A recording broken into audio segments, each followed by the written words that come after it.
Okay, we are making a blueberry ricotta cake. It is low carb. It's only made with a few ingredients like butter, eggs, sweetener, ricotta, some sour cream, baking soda, vanilla, and almond flour. That's all you need, and of course you need the blueberries. So I'm starting with a 1/4 cup of unsalted butter in here, and I'm going to add 1 cup of sweetener. I'm using a monk fruit sweetener, granulated. You can use allulose or whatever your favorite sweetener is. You can use that. And so I'm just going in here first, locking it in, and we're going to do this on medium speed. And so I'm going to add in the 1 tablespoon, 1 cup of the sweetener until the butter and sweetener are mixed over medium speed. So it'll start to look like pebbles or small little rocks. Once it's at that point, you can start adding 1 egg at a time. So I have 3 eggs here, 3 large eggs. I'm going to add 1 at a time. Keep it on medium speed.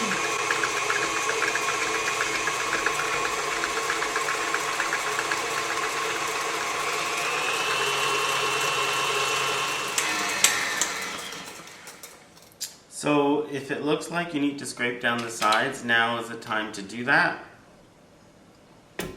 It may look a little curdled, and that's what I was told. This is a recipe adapted from Ina Garten, the Barefoot Contessa, by the way. So hers was originally made with flour and real sugar, and so I'm adapting it for low carb. And so a friend brought me this cake when they came to visit, and I was so in love with it, and I was like, wow, that's so good. And I love ricotta, so I asked her for the recipe, and she said it's actually Ina Garten's recipe. So next we're going to add in the ricotta.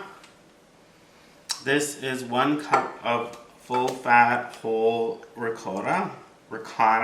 Some people say ricotta. I'm Italian, so we say ricotta. I know I'm not usually the typical Italian that says things in Italian. Like, I don't say mozzarella, I say mozzarella, usually. And then we have 2 tablespoons of sour cream. So mix this again on medium for about 1 to 2 minutes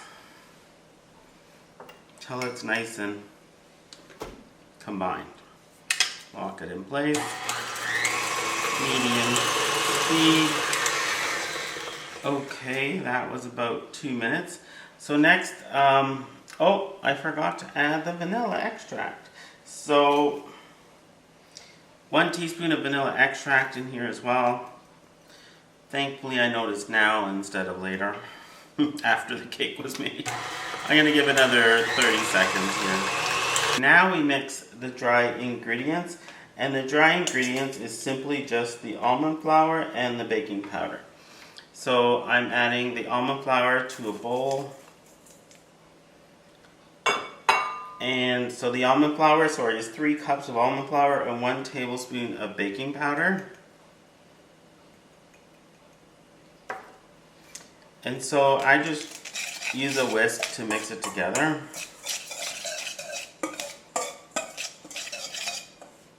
Okay, so now we're going to add the dry ingredients into the mixer. And so I'm just going to have it on low speed at first. And I'm going to add it slowly. Stop it and scrape down the sides and then mix again for 30 seconds.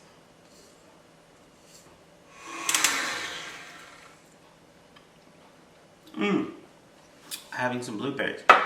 So we're going to remove the mixer and just use the bowl. So we're going to lift that up, take off the whisk.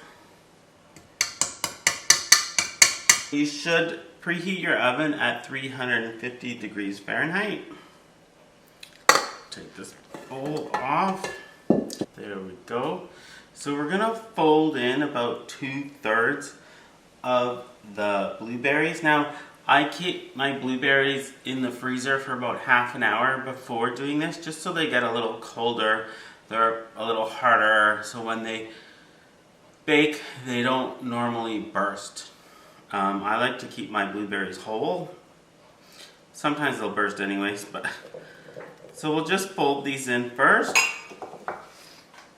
and then we're going to add this to a springform pan, and then we're going to add more blueberries on top and just press them in slightly.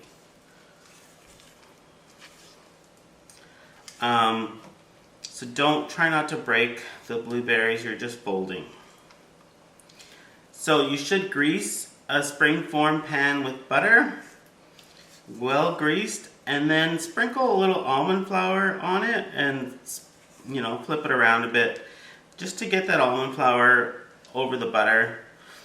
It'll help so that this cake doesn't stick to the pan.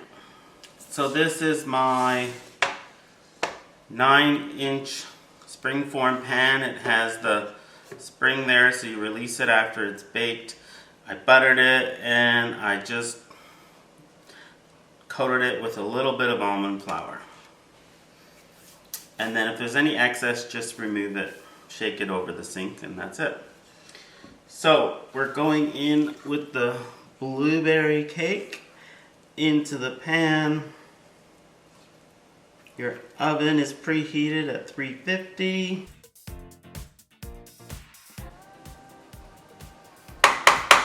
Okay. Smooth it out. Try and smooth it out evenly. If it looks too heavy on one side, move it over to the other. So now, you're gonna scatter some blueberries on top.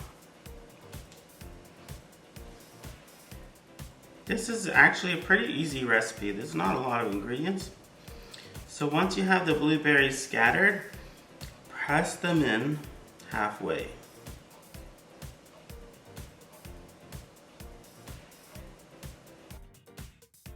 Okay, we're going in the oven at 350 for about 45 to 55 minutes, or until a toothpick comes out clean.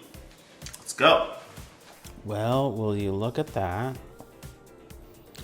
Doesn't that look good? It's a little brown, which is fine. That's how it's supposed to look. I'm gonna poke it with a toothpick. So it was in the oven for 45 minutes. I took it out. The toothpick didn't come out clean. I did another 5 minutes, so it's so far 50 minutes. And now it's coming out clean. Good. So 50 minutes for me at 350. So we leave it in the pan like this for 15-20 minutes. Let it cool completely. Otherwise it'll fall apart. Don't take it out too early. If yours, even after 20 minutes, seems a little still too warm, let it keep sitting in the pan. Don't open this up until it's completely cooled. And then what I want you to do, optional, but I'm gonna do it, is sprinkle some powdered sweetener over the top. I use a little mesh thing, and then I just sprinkle some powdered sweetener over top to make it look pretty. Doesn't need it probably, but it'll look nicer, I think. And that's it. That's your blueberry ricotta cake.